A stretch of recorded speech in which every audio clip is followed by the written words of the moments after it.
Welcome everyone to our Section 1 BCD League Preview. I'm your host, Frank Langella, joined with my co-host, Marsilio Langella. You might have viewed this as a team previews. Yes, we call it league previews. It's formerly team previews, but welcome to the show. Mars, how are you doing? Doing well, man. And we're finally back into football season, and it's crazy to think that we're already here, and week 0 starting this week, but we're gonna get right into the action, especially when you start thinking about this league and that BCD. It's constant. It's just all this change and all this all this drama before the season even starts, and now we're finally here. Yeah, absolutely. And for those that are new, we are going to be talking about all the teams in B, C, and D because they joined together in one league, ranked 1 through 22. Obviously, with the size of this league, we don't want this video to be 2 hours long, so we're going to have to move quickly through some of the teams. We'll talk about our overview of the teams, overview of the league, some of the players to keep an eye out for. I'll give my opinion. Mars will talk about some teams as well. And then we will end the show. But before we continue, if you haven't done so yet, hit that thumbs up, hit that sub button if you haven't already, and think about becoming a Patreon member to better support the group. We have our free members who can get announcements from us and some of the free content. But if you're a paid member, you also get some exclusive content and it helps us grow the show. You guys are obviously, we appreciate all your guys' support, and you guys are our best. If you like this type of content, make sure to share it out because you guys are our best mouthpieces. We don't have this is the group right here that you're looking at. But with that, Mars, let's dive into it. And again, I know a lot of people have been asking my thoughts on this new BCD schedule and the league, and I'll just make it try to quick because, again, I don't want this to be too long. I disagree with it. I do think it was a mistake. I don't think the juice is worth the squeeze here. I feel like the section has decided to put a Band-Aid on an issue that needs stitches, and it just kind of feels like it's kicking the can down the road. I know that there's been a couple teams that threatened to leave Section 1 to join the Independent League, and my thoughts on that is maybe they should, because some of these football programs need a couple years to build themselves back up. Getting a more favorable schedule, getting that one extra win, I don't think, does that change the foundational problems that you might be having? And to me, the answer is no. So getting maybe that one potential extra win, does that drastically change things? I'm not sure. And I just don't feel like this was the correct decision. I do go against everyone's ire at John J. Cross River and their AD. It's like, again, they had to vote on this. And so I know that majority of coaches didn't want this, but it was voted on, and the athletic directors, there's a disconnect there. So that's what I will say there, but I don't disagree with it. And Mars, I don't know if you have very quick thoughts on this as well before we kind of just start rattling off the teams. Yeah, I mean, obviously this is for the smaller teams, this is definitely going to be a lot more of an impact. I mean, you're playing against way bigger competition, and I know that the whole BCD, I think the biggest thing that differences between these schools is the size of the programs, and that does give you more players that you can kind of pick and choose who you're placing in these starting positions. Because when you really think about it, a lot of these smaller schools don't have enough kids to do like full JVs or have freshman teams and JV teams. So you're playing. Some teams are playing against those that have that, right? And so that's where you're starting to see kind of the cracks in this idea that it's not necessarily beneficial to the smaller squads. Like, yes, you might benefit a few teams that want, like you said, get a few more wins or, try to, get some of that, better exposure. But at the same time, you're putting a Band-Aid on a situation that, like you said, needs stitches. Needs a lot more discussion before making a decision like this. So it's going to be interesting. Yeah, I can give my fuller thoughts on another video if you guys want that. You guys just let me know and I will. But we'll continue now with the league preview. And I mentioned, again, B has 13 teams. At the end of the year, they're gonna be playing in their own playoffs and ranked in their own playoffs. But during the regular season, it's this giant league. But B has 13 teams. John J. Cross River moved down to B. Croton-Harmon moved to the Hudson Valley Football League.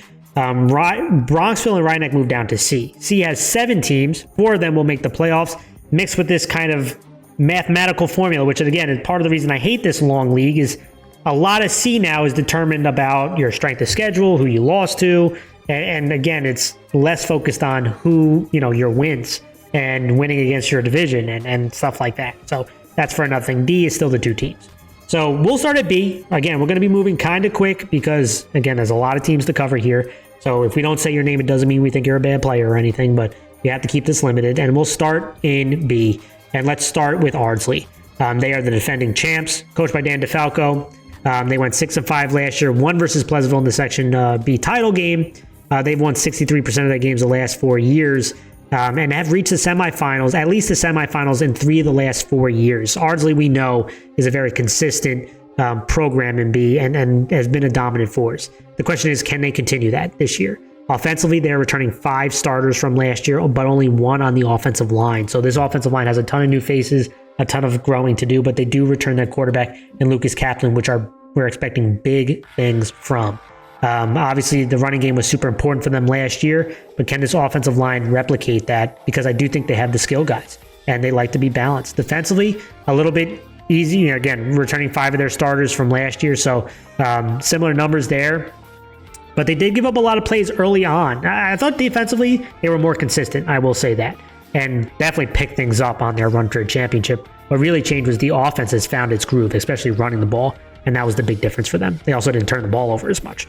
But players to watch, I mentioned Lucas Kaplan, the leader of that team. Coach raves about him. He's a gritty young man, a guy who will stay in the pocket, take the big hits because he's trying to hit the big play. Sometimes he should check it down more and take what the defense gives you. Sometimes it feels like he's forcing it, but there's a lot to like about him. He can run, he can throw, he's tough, and that's going to be super important as he leads the way. Amani Dulcine, we know, is a stud running back for them, a Frank's finest. If they can open up some holes for him, he can, torture people. But Peyton Francis, I think, is a stud defensive back, going to be an important two-way player. Nick Caldera is someone who's a hybrid running back, also plays safety. Coach really loved his work ethic. Jonah Christie, Evan Matt are 2 guys that I talked about in Frank's finest, so won't focus too on from them. But a lot of new faces on that offensive line and defensive line, Mars. Evan Matt and Christie can help things out in that front 7. Interested to see some of the other guys step up. Let's go to the next team. And I'll talk about a couple teams, and then Mars, you can obviously jump in. Let's talk about the Briarcliff Hamilton football program. And coached by Coach Skip Stevens, in 2024, they were 3-5. They did not make the playoffs. And offensively, they're returning 3 starters, but only 1 on the offensive line, and they have to replace their quarterback. So a lot of new faces. I do love some of the guys that have come back, but a lot of guys that they have to replace. And offensively, I thought they were pretty solid. They were 8th in points scored last year, but the offensive line definitely needs work with a lot of these new faces. Defensively, they're bringing back 3 starters as well. So again, have to replace 8 starters, both offensively and defensively. And some guys to keep on. I really like William Boogie Birch, who's the junior. He's a guy who plays all over the place. Running back, linebacker, punter, punt returner, kick returner. He can line up at the wide receiver spot, made a ton of plays for them. Tyler Gualtieri is another guy I really like. Both sides of that offensive line. He's going to have to lead the way offensive line-wise and defensive line-wise. I like the versatility he has. He lines up at D-tackle and DN. But some of the other guys, A.J. Alomar, Max Amador, EJ Godiniaks, and I probably butchered his name, so I apologize, but some of the skill guys are going to have to make some big plays for them. Jason Lawler, a senior. Aldana skill guys who coaches raved about their summer work. Question is, who on that offensive line, who on that defensive line is going to step up? That's going to be the big question for me. And if Briarcliff is going to have that type of competition. Mars, thoughts? Yeah, I feel like Ardsley is one of the teams that, are the team to beat right now in B. And, they've been very consistent in the last few years. And I feel like that really has a lot to do with their defense. They've been very gritty. They've been very tough. A lot of people were kind of thinking that it was going to be Westlake and Bronxville last year because they obviously had that giant start and they were doing very well. And then Ardsley kind of pulled off the upset, and they obviously became more consistent as the year went on, right? A lot of people were thinking that, Bronxville was going to go all the way, and then Ardsley kind of, they were the tough team that was always really close in every game they played.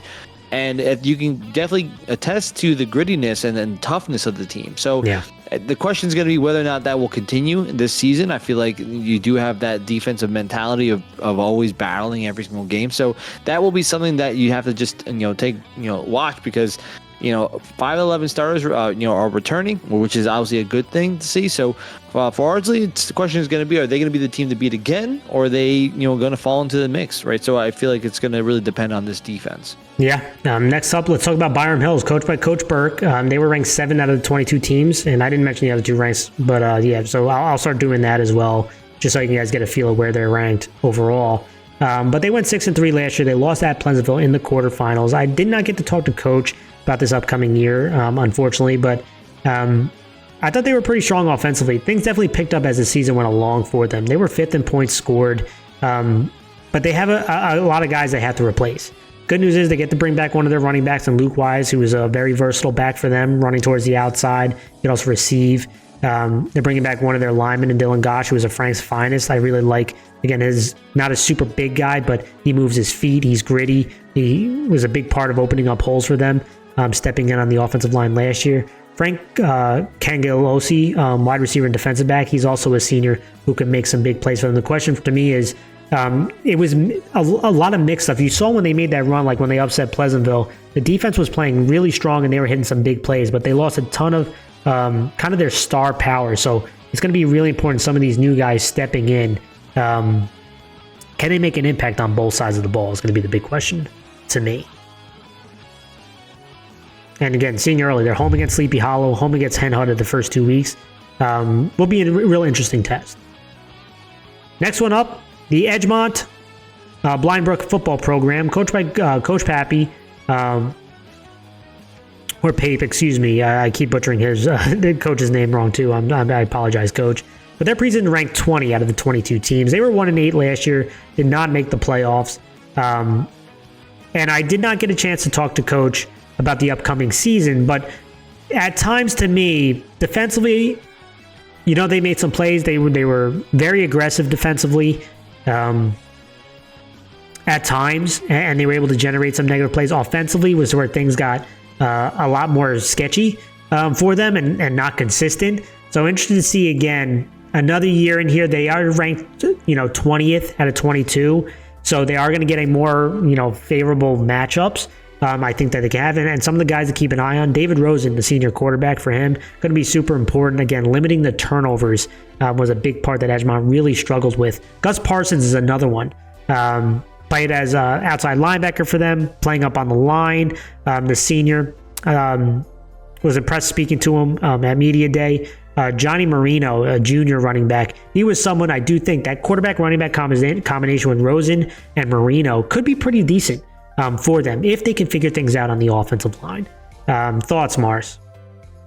Yeah, I feel like Byram Hills is definitely going to be a team to look out for, mainly because of the fact that, you mentioned this earlier, that as the season went on, their offense just continued to get better. So the question I have is, it's really going to have to depend on this offensive line, and I think the big, concern is their defense, right? Because obviously offensively, they're going to have a lot of different looks, and they can really hit you with the big plays, but it really defensively, they have to try to keep games more manageable, right? Yep. Because if you're trying to score these high amount of points, like they were 5 out of the 15 teams last year in points, they were scoring a lot, right? But the question is going to be if they can just keep the game defensively on their side, then these high scoring games will be more beneficial, obviously. So that's going to be a big question for me, is how well this defense is going to play this year.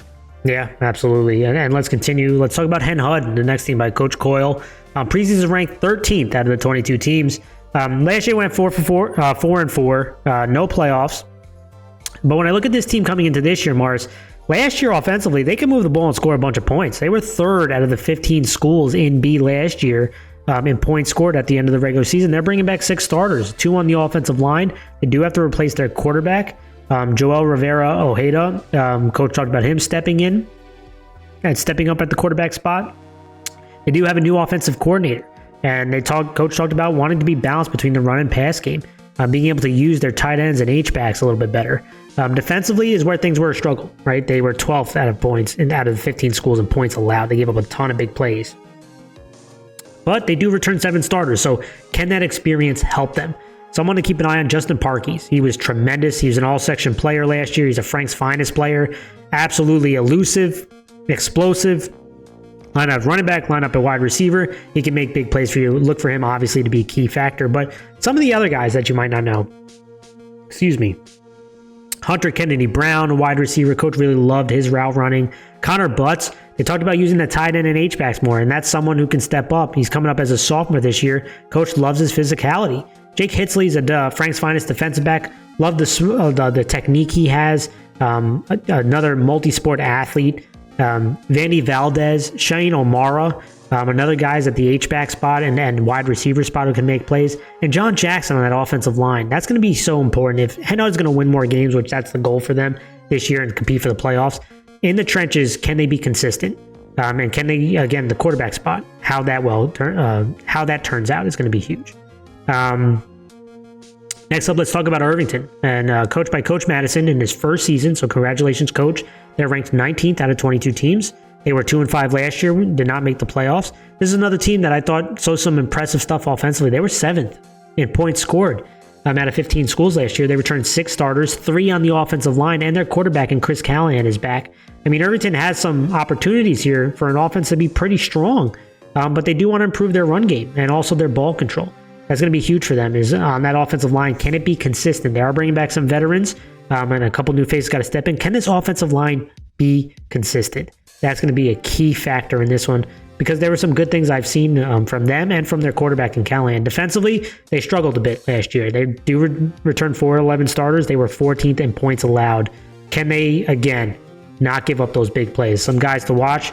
Eldad Fletcher on that offensive line, defensive line. He had one great INT last year, one-handed INT that stands out in my mind, but he was someone who is pretty active on both ends. I mentioned Chris Callahan is going to be super important as a quarterback. But Danny Rierati, the senior wide receiver and defensive end, Riley Hain, who's a tight end defensive end, Bobby Estrada, who's a young player, wide receiver and quarterback, and Adrian Ibar, who's a junior running back and quarterback. These are some names to keep an eye on. Mars, who do you want to talk about? I talk about Hen Hud, and I feel like, you know, one of the things that I think will define this team this year will be their defensive play. I mean, you know, if you really think back before 2021, or even in the year of 2021, defense for Hen Hud was pivotal, right? They were one of the more grittier, tougher teams to play against. Because they were sending the heat, right? And I think Coach mentioned it's about the pressure, right? They need to build that mentality again on the defensive side and just really stick to their gap responsibilities, right? And as long as they can kind of start from scratch, alignment, responsibilities, what they need to do. And then from there, I mean, their offense has been proven that they can score, right? They can score a lot of points. And it sounds very similar to what I said with Byram Hills, but it's kind of the same case here, right? They can score points at will at times. It's just, you got to, establish that defensive, I guess, stability that really can, put a lot of pressure on opposing teams, and then use your athleticism to make some big plays. So it's good to see that Hen Hud is kind of stabilizing. They went 4-4 last year. Yeah. So I want to see how they do this year. And they have a lot of returning guys, so it's possible. Yeah. Let's talk about the next team, and that's John Jay Cross River and Coach Kando. And they are the preseason #1 team out of the 22 schools. So again, talking about the BCD schedule, John Jay Cross River did not benefit from that. That's the one thing I will defend them on. But last year, coming from A, they were 2-7. So they didn't make the playoffs last year. They come down to B. I think more of a similar size for them. I think they only had like one student separate them from being A and B. You want to talk about thin line between the two divisions, but 2 wins is the lowest they had in over 21 years, right? So it was a tough year last year for them. And so coming into this year, I'm interested to see how they rebound. And offensively, even in A, I thought they were decent, right? They were 6 out of 13 schools in points scored. They do return 4 starters, 2 on that offensive line, but they have to replace their quarterback. And I know that there's a competition going on who's going to be the quarterback for this season. Also got to replace, obviously, a few offensive linemen, right? So definitely some guys they have to improve on. They want to be an explosive team, right? They're very excited about the skill position, the wide receiver room, and they want to improve on their tempo. But to me, again, I've seen them have strong offenses over the last few years. The big concern I have is defense, right? Last year, they were last in points allowed. They do return 3 starters. So again, have to replace 8 starters, and they have to be better tackling. I think, again, tackling was a struggle for them. They have to be gap disciplined. And Coach talked about letting the defensive coordinator open up the reins a little bit, which is going to be super important. But when I look at the players to keep an eye on, Patrick Ryan is the first one that stands out to me. He's one of the best wide receivers in the class. Very good route runner, good body control, strong hands. This is an impact player for them, and if they can get the ball in his hands in space, he can torment defenses. Nick Rinaldi is another one, the junior running back and linebacker. He had some nice flashes to him. A guy who could show his versatility running the ball and as a receiver. They have a nice duo there with Patrick Ryan and Rinaldi. If they could figure out the quarterback spot, I think things can be pretty nice. But I always say, defensively and on the offensive line, that's going to be the big separator. I think what has caused John Jay to struggle at times over the last couple of years is that their ability to win in the trenches on the offensive line and in the defensive front seven. And so Peter Hill is going to be super important. He's a two-way lineman for them. He was a Frank's finest defensive player. I really love his energy. I love his grit. He's not the biggest. He's not the fastest, but he's always around the football. He's going to have to be a leader on both sides of the ball there. Kyle Halsley, a junior offensive lineman and linebacker, he's another guy at that linebacker spot who has a nice nose for the football. But again, have to be two key two-way players for John Jay Cross River if they want to compete in this league. Joey Arfiege is another one. I'm interested to see his jump from his junior to senior year. He's a brother to James Arfiege, who was a big-time defensive back for John Jay. But are these guys are going to step up? Who in that front seven defensively is going to step up and make that next move to be a dominant force on that offensive and defensive lines or defensive front seven is going to be key this year. Let's see. I got one more, right, Mars, before you pass it? Let's do it. Let's talk about Nanuet. That's the next team, coached by Chris McRobbie. They were ranked 8th out of the 22 teams. They were 3-5 last year, lost at Westlake in the quarters. And again, another thing, Nanuet's been a very consistent B team as well. Last year, 3 wins was the lowest since 2011, if you exclude the COVID year. So I'm sure they're looking to obviously make a big impact as well. And the big question to me is, when you think of Nanuet, Mars, defensively, they're always gritty. They're always tough to, And last year was similar. They were 4th in points allowed defensively. This was a team that, again, another year playing some gritty defense. It's offensively. They love running the ball, but can they get that consistency and some balance passing the ball at a high level, right? That's going to be the question. They were only 10th in points scored out of 15 schools. I think that's what really hurt them, is that consistency on offense. But a couple guys to keep in mind. Michael Diffley at the defensive end spot, he was a Frank's finest. I love the aggression that he played with. He can really get after you. But Ryan Kemp, the young running back, he also played some linebacker, had some bright moments there. He's the junior. Joe Piscatelli at the quarterback spot, he's going to be key for this offense. You mentioned they love running the ball, but can their quarterback kind of control the tempo of the game in Nanuet off of play action? Robert Spilatros is another guy at the linebacker spot, gritty on that. Ford Benton is going to be a big play guy for them at the receiver spot. Stephen Diadamo at that outside linebacker spot is also going to be huge. Anthony Duffy is another one to keep in mind. But Mars, who do you want to talk about? Yeah, I'm going to talk about John Jay. And, as a team that's coming down from A, I feel like one of the biggest struggles that they had in A was their size, right? And they've always they've actually over the years have changed to be more of a spread you out type of, to run the ball type of team and use their speed to their advantage.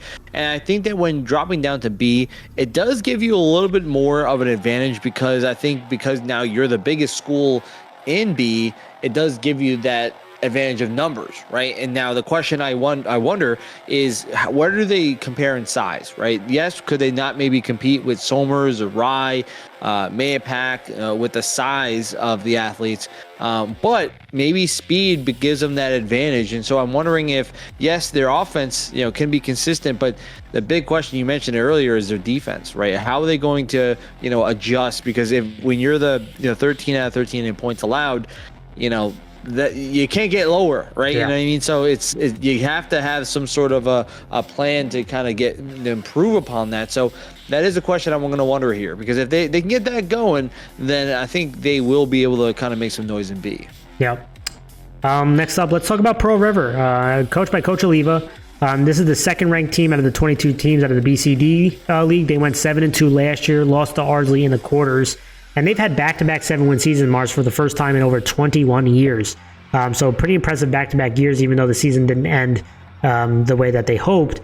And offensively, they were very strong. This was the number 4 offense in B last year in points scored. They're returning 4 of their starters, 2 on the offensive line, and the quarterback is back. But again, 3 have to replace 3 stars on the O-line, have a ton of receivers. Their starting running back all have to be replaced, right? So a lot of skilled guys that have to be replaced, and some offensive linemen. They can rely on these veterans to make some big plays for them. And defensively, again, 3 out of 11 starters. They have to replace 8 starters on a defense that was very strong. They were 3rd in points allowed.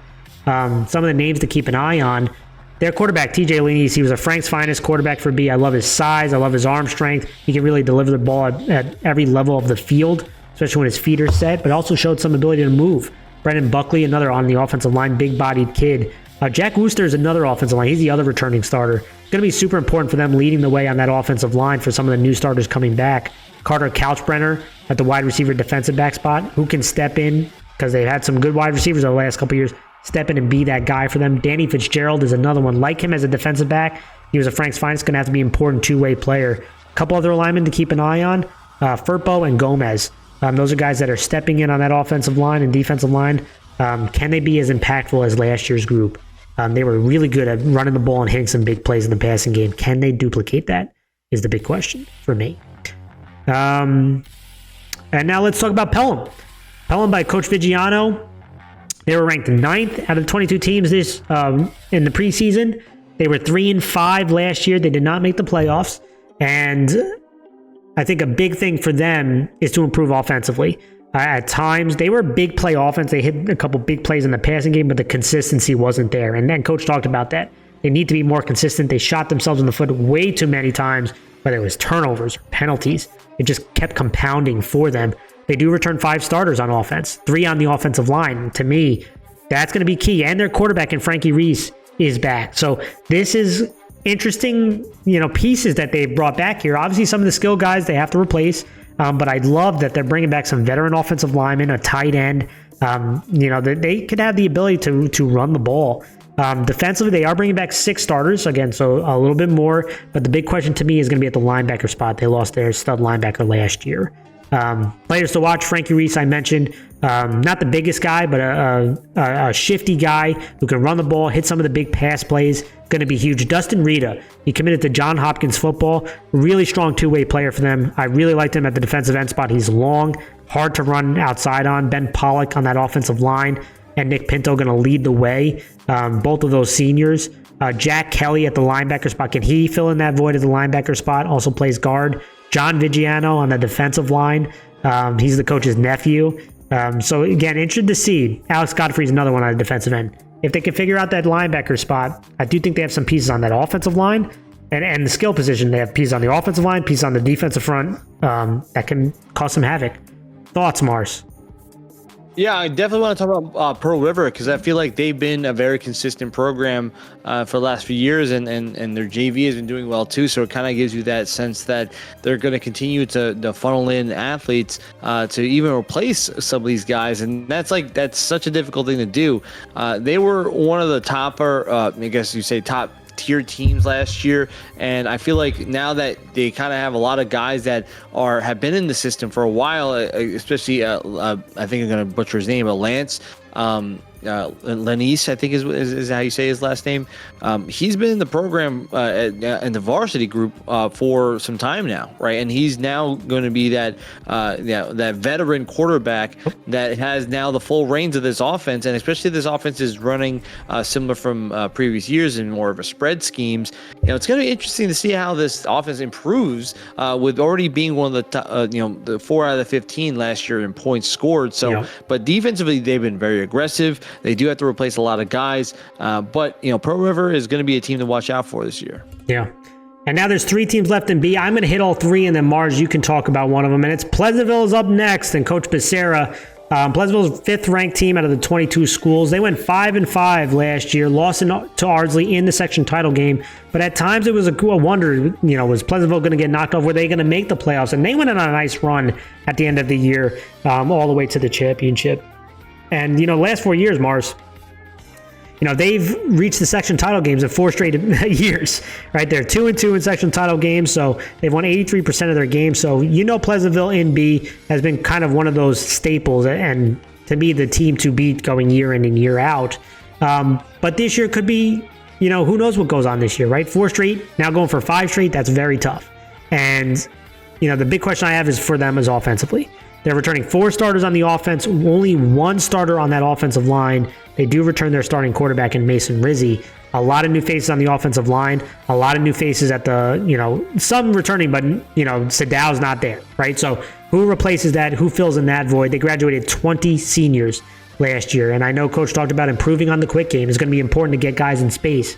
because there's a lot of offensive line and a lot of gelling that needs to get done this year. And then running back is another big position. Defensively, they do return 5 starters on a defense that was 8th in points allowed. And we know this defense loves to be aggressive and has been pretty strong the last few years. No question. But, can some of these guys step up and be the new stars of this defense? They've had some stud players the last few years on defense.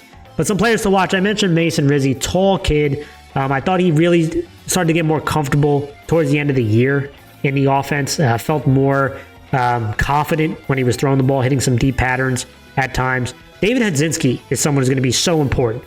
Pleasantville has relied on running backs to kind of, when they go into their heavy sets, take direct snaps running the ball, obviously carry a heavy load running the football in their normal offense. Can this young man be that guy? He's had some bright moments last year, but can he take on a larger role and be a impact two-way player for them? Hawkeye Clampett, love that name. He was a Frank's Finest defensive lineman. He's going to have to be super important, again, being very disruptive in the middle of that defense. Braden Feeney at the outside linebacker spot. He was a Frank's Finest. He was third on the team in tackles last year. He was very active. I think he was an unsung hero on that defense for them last year. But Chris Jennings, another one at that linebacker spot. Jesse Strauss, another one, wide receiver safety. Can they take that next step up and carry the load that a lot of these seniors did last year? If they can, then Pleasantville will compete. If they can't, it might be a tough year for them. Let's go to the next one, Sleepy Hollow. But Coach Anthony Giuliano, they are ranked 12th out of 22 teams. They went 3-3 last year, did not make the playoffs. And an interesting note, Mars, it's been over 10 years since Sleepy Hollow has made it to the sectional playoffs. Could that change this year? I think Coach was pretty confident.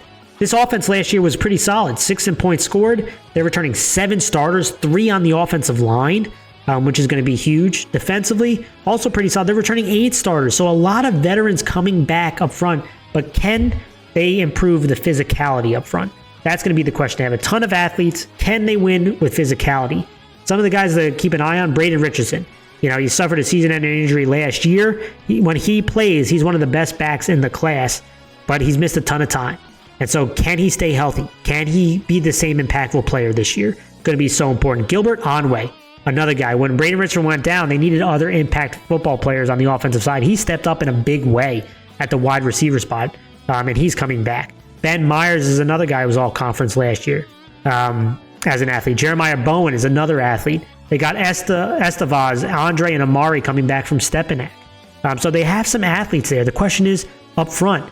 Thaddeus Chromelis, who's a guard and linebacker for them, can he lead the way? Can other guys on that offensive line and defensive line step up is the question.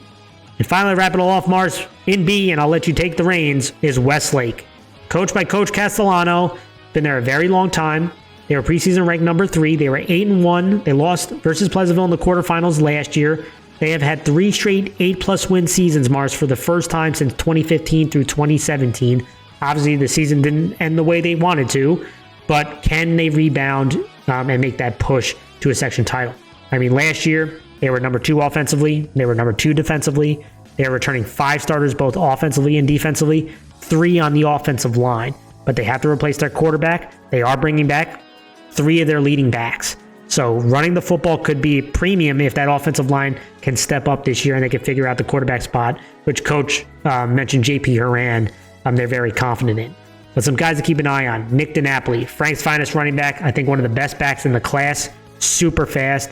Matt Pippo is the other running back and outside linebacker, one of the leaders there on defense. Harry Hudd, listen for this young man who is a junior, had some real bright spots at the fullback spot, but also plays linebacker, and he's going to be super important. And then the guys up front, Anthony Negrelli, Luan Silage, Charlie Hannon. These are the 3 starters coming back. They could lead this way offensively. They can figure out the other 2 positions on that offensive line.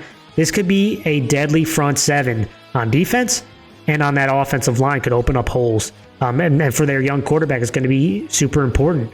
Luca Piazza is another one at the linebacker spot. Mars, what do you want to talk about? I'm going to talk about Pleasantville. And, obviously, like you said, last 4 years, Pleasantville has made it to the section title game, 2-2 in the section titles last 4 years. And, I think that a lot of times people look past Pleasantville mainly because you see these big-time stars like Picard and Sadao are no longer there. But, you really have to think about how is this team going to be defined? And I feel like it's going to have to be defined by this offensive line. And as much as that, the Hogs up front are going to have to be, the cogs of these teams, there is a lot of leadership, and there's a lot of guys that have been playing on the varsity for several years, right? A lot of these guys have been playing since sophomore year on the varsity, and now it's like they're just seniors. They've already been a part of the system for a long time. So a lot of programs do that. And so Pleasantville doing that is a smart method to kind of get everyone kind of feeling cohesive and the chemistry being built. But the season is going to be defined based on the leadership, right? The seniors and how they're going to step up, and also on this Hog unit, right? And how they're going to push themselves to really kind of set the stage for a run-heavy Pleasantville offense. Because if you think about it, all these Pleasantville teams that have made the section championships, they've had a really powerful run game, whether it was Sadao or Picard, and the Hogs up front were the ones that define that every single year. So that's going to be the big question for Pleasantville going forward. Yeah, and that was B, guys. Now we are going to go to C and D. Similar thing. We're going to go move pretty quickly here, and I'll go to a couple teams, and then Mars will go. And let's continue. Let's talk about the C League. And first one's up is Bronxville, coached by Coach Maganelli. They're the 6th ranked team out of the 22 schools, which is again in C, which is a little, whatever. But last year they lost versus Ardsley in the semifinals in B. And interesting note for them, 8 wins last year. Mars was the most in a season since 2011 when they had 8 wins. So really strong year last year, even though again, didn't end the way that they hoped. But offensively, this was the number 1 offense in B last year. They also had the number 1 defense in points allowed last year. And they are returning offensively 8 starters, including 4 on the offensive line, and bringing back their quarterback in Theo McMurray. The veterans are back, right? And the focus is going to be up front. Can they expand in the passing game? Can this offensive line dominate like they did last year this time around? They do lose a stud running back and a wide receiver, but the pieces are there, right? So how they made the step forward. Defensively, they returned 7 starters. So a lot of veteran guys coming back this year, and some players to watch. First one is Walker Moore. I think he's become a very well-rounded tight end for this team. Blocking, he's kind of a blanket as a receiver. He's also an impact defensive end. Brian Formato is another one. Impact two-way player for them. He made some big plays running the football last year. Kind of the home run hitter on that offense at times. Thomas Freeman's another one. He plays wide receiver, and then outside linebacker going to be setting the edge on the other side is going to be huge for them. Theo McMurray, can he take that next step forward at the quarterback spot? He had some real bright moments, but there were some times that had some costly turnovers, right? So interested to see that impact. And then Harry Estrada, the last one to talk about. Love him on that defensive line, Mars. Really strong hands, can stun offensive linemen. You can see violent hands disengaging. Was very disruptive as a defensive tackle. Next, I want to talk about Dobbs Ferry, coached by Coach Cox. They're the 11th ranked team out of this 22 ranked system. 6-4 last year, lost to Valhalla in the Section C title game. And when I talk about Dobbs Ferry, you know that they're a staple in C. They're one of the most consistent teams that you find in C. They've actually won, state titles, section titles, obviously. And this offense was the number 1 offense. I'm sorry, they were, I believe, the 3rd offense in C last year. And, they're returning a bunch of skill guys. And so, 6 starters returning on offense, 2 on the offensive line. Do have to replace their quarterback. Defensively, they're also returning 6 starters. So they are returning some veteran guys here. And the question to me is, things were really clicking for them at the end of last year offensively. That's how they pulled off the upset to get to the section title game. Can they start off the season that way, right? So that's going to be the big question. It took them a little bit while to get things going. Defensively, they have to be a little bit more cognizant of their responsibilities. They gave up, I think, too many just big plays, kind of, breaking contained, stuff like that. But some guys to keep an eye on. First one is Jackson Kearns. He was, to me, a spark plug for this team. Really elusive guy, not a big guy. But some people, they just can't bring him down. It's like, again, he's like covered in soap or something. Like, he just bounces off of people, eludes people. Just a really good football player for them. He's moving into the full-time quarterback role. He was a Frank's finest. And then some of the other skill guys like Ryan Mole, Dylan Ravage at the wide receiver spot, Killian O'Connor at the fullback spot. They have the skill guys there. The question I have, Mars, when you know about Dobbs Ferry having a ton of success, it was up front. They can open up holes. Can they do it again? They got to get 3 new starters. Mark Guerrero is kind of leading the way for them on that offensive side. Thoughts, Mars? Who you want to talk about? Well, Bronxville, I feel like last year they were the team that I mentioned it earlier in the video. They were the team that was upset by Ardsley, and a lot of people thought Bronxville was going to go all the way to the section championship. But people forget that Bronxville was one of the youngest teams in B last year, right? And so now they're returning 8 guys on offense, 7 guys on defense, and 4 out of the 5 offensive linemen. And usually when you have all that in place, it does bode well for you, right? Because you have a lot of these guys who it's like, well, if you did well last year with a younger team, you can only expect to get better. And so Bronxville does have a lot of those returning players. So the expectation is that they are going to make some noise in C. So I think that, they're coached well, and I feel like they've always been a consistent team in C and in B. So when they were the smallest team in B or on the bigger teams in C, they've always competed. And so the question is going to be, how, are the young guys now, the veterans, are they going to step up and kind of bring back that mentality that they had last year when they started just dominating teams? Yeah. So that's going to be a big question here. Yeah. Let's talk about the next team, Hastings, and then coached by Coach Crooms. They're ranked 21 out of 22 teams in this big league. And offensively, it was tough for them offensively and defensively last year. They were 7th in offense, 7th in defense out of the 7 teams. But they are returning a bunch of veterans, right? So 7 starters returning on offense, 8 returning on defense. They returned 4 offensive linemen, and quarterback is Rothstein. So to me, at least, again, bringing more players back again for another season, right? You're trying to put in your system, and now more veteran guys come in. Can they pick things up faster, right? Now, can they play faster, right? That's going to be the big thing. Coach talked about passing game and being more efficient on offense is super important. The concern is wide receiver spot. Do they have the depth there?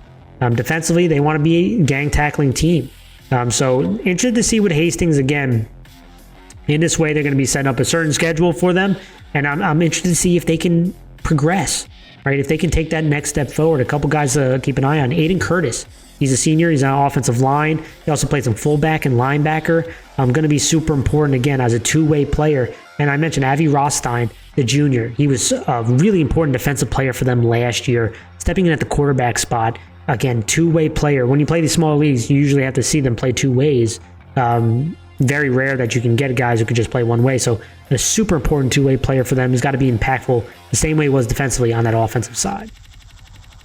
All right, let's talk about the next one. It's called Putnam Valley. Putnam Valley football program, and Coach Chiappa in his first season.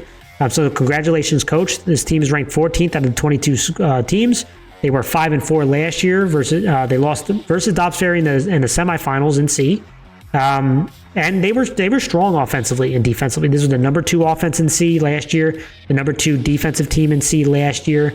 But they are replacing a ton of starters. Mars, 1 starter on offense coming back, none on the offensive line.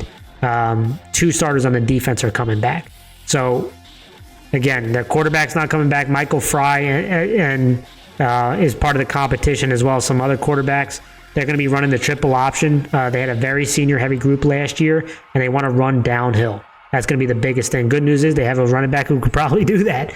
Defensively, they do have 2 starters, right? So 9 starters defensively as well. It's going to be very interesting for Coach, who's got a lot of new pieces, a lot of new faces, pretty much, again, starting from square one. But it helps when you have a running back like Andre Tarrant, running back and linebacker for them. He is a great two-way player for them. The ability to run, the ability to be a receiver, really good in the screen game. He was really good for them. Michael Turner's another one. He got some more and more reps as the season went along at the offensive line and plays defensive line. He is a big boy. Again, a ton of potential there. Big, strong. Ryan Denizo, who's a junior, he's a newcomer. He's going to be playing guard and some center. Guard or center, and playing some defensive tackle. But Coach really liked this guy. This young man has stood out during the summer process. What do you want to talk about, Mars? I'm going to talk about Put Valley. I mean, obviously, with a brand new coach, one of the most difficult things you have to do now is replace the entire team, essentially, from offense and defense. But it does give you the ability to kind of mold whatever you want. And Coach had mentioned that running the triple option, it's going to be dependent on this this front, right? The offensive line really opening up holes. And I think that, if you develop the run game and really just own the time of possession, it's really going to change a lot. But Pup Valley over the last few years was more of like a 9 team, right? So that means that you really are changing kind of the philosophy in a lot of ways. So it's going to be interesting to see what happens with Pup Valley this year, because they do usually have pretty sizable kids, right? Especially in a C or B league. So I'm wondering how that's going to go, and I think defensively that's going to be a big question as well, because last year they were 2 out of the 7 defensively in points allowed. So, do they continue that momentum? We'll find out. Yeah, and let's talk about the next team in Rhinebeck, coached by Coach Bika, moved down to C from B this year, ranked 15th out of the 22 teams. They went 4-4. They lost at Bronxville in the quarters last year. They've had 10 wins the last 10 wins total the last 2 years. And when I look at them, they also have a lot of starters they have to replace. Offensively, at times, it was a bit mixed for them. They only have 2 starters coming back on the offense, and I think none on the offensive line, or maybe 1, I believe. And so the quarterback is back in Ben Gattino, which is going to be important. And they want to improve on hitting the big yardage plays. That's going to be extremely important for them. But you know what, Mars? Defensively, they were pretty solid last year. They were 5th in points allowed.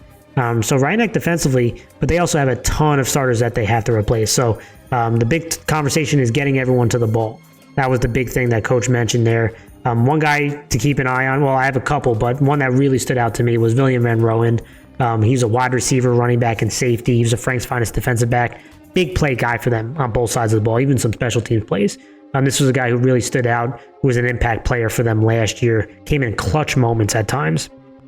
Paul Agni is another one at the running back linebacker spot, number 9. Dan Saladari is a running back as well. So I do think they have some skill guys. They can, get it up. The quarterback position continue to improve, and this offensive line and defensive line. That's going to give them the ability to compete in this C league. Dmitry Zarkov is someone on that offensive line and defensive line to keep an eye on.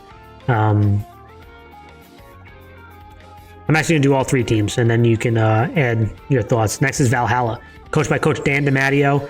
Last year, obviously 10-1, won versus Dobbs Ferry in the section title game for C. 10 wins last year, Mars, in a season is the most for Valhalla in over 21 years. Just a tremendous year they had last year, and a lot of kudos to the players, coaching staff, etc. But they have a lot of guys they have to replace. I mean, they were the number 1 offense, the number 1 defense in C. They're returning 4 starters on the offense, but 2 on the O-line, which definitely helps. And their quarterback is back in Braden McGinty. So those definitely help. They also have a stud running back I'll talk about shortly, but a ton of skill guys that they do have to replace, including some offensive linemen. Defensively, they're also returning 4 starters. So, last year they had 4 backs who can really dominate offensively. So it's going to be more of a balance, some new faces getting some opportunities here. So we're going to see. But some guys to keep an eye on. Obviously, it starts with Luke Forsett, the junior. He is an absolute stud at the running back spot and linebacker spot. I mentioned in my Frank's Finest, sometimes it looked like he was a man playing amongst boys. And does he have to carry a bigger load this year as they figure out the other skill position and running backs that they're going to need to run the ball? But another person who can help that load is their quarterback, Braden McGinty.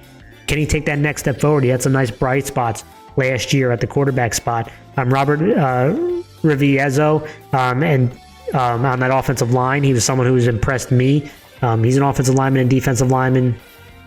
Shane Thiel, the junior defensive tackle and offensive lineman. He's another guy up front. Valhalla was so dominant in the trenches last year. Can they continue that?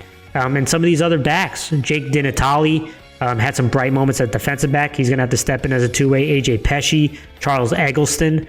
Can these guys be those new backs to help, carry the load here instead of it having been Luke Forsett or their quarterback at McGinty? Is going to be very interesting. I think they have a good chance at it.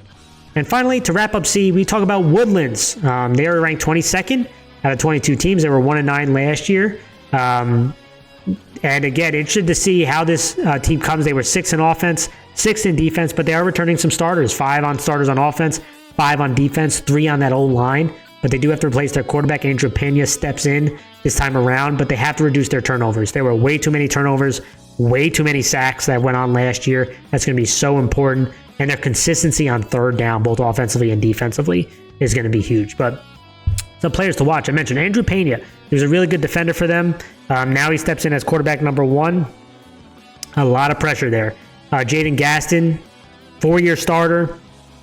multiple positions. I really like his versatility. He was a Frank's finest as a linebacker spot, going to be super important as a two-way player. Amir Jackson and Taj Hibbert, two guys, again, play wide receiver and defensive back.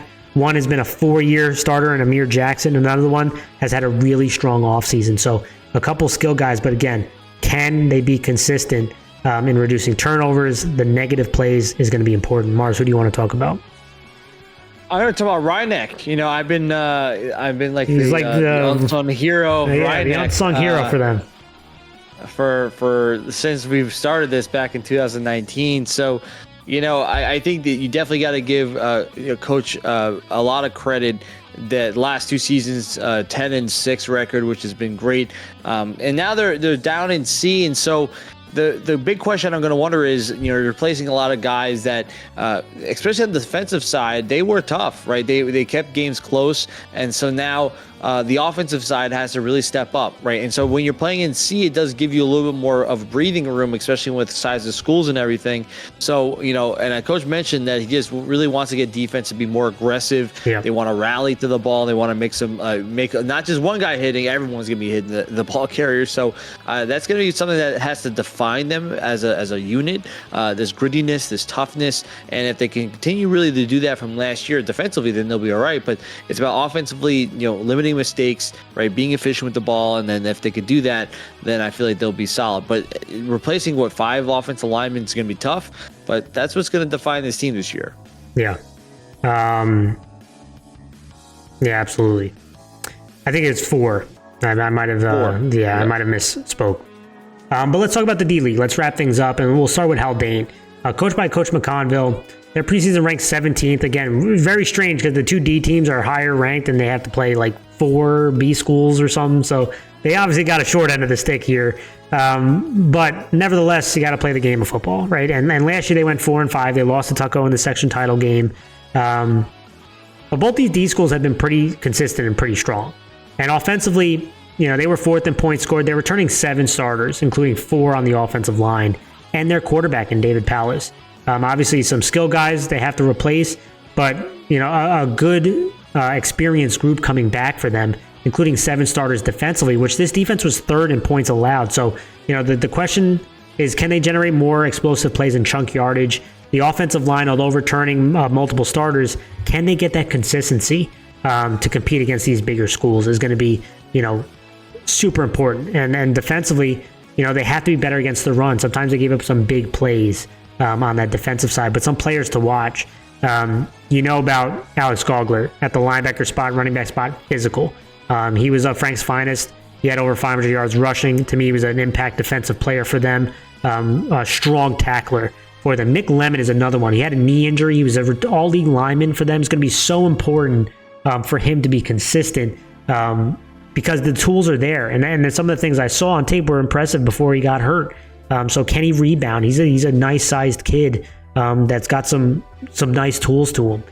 But some other guys, Cooper Corliss, coach raved about this young man. He's a junior, elite hands, very good route runner. A big opportunity for him to have a breakout season this year. David Pallas, you mentioned the quarterback, had 10 touchdowns passing last year, 2-year starter, and a couple other guys, and Mike Phillips, Luke Bosnick, and JJ Luma, going to be super important for these guys. If they're going to, obviously, you know, they're going to the section title game.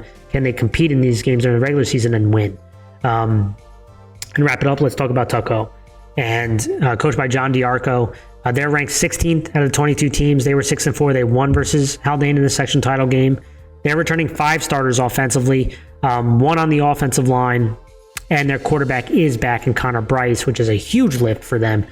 Defensively, they are 4 out of 7 in points allowed, and they're returning 6 starters. So 1 more starter on defense compared to their offense. And listen, they had that injury at quarterback early in the year, which really changed things for them. They had to really focus in on running the ball.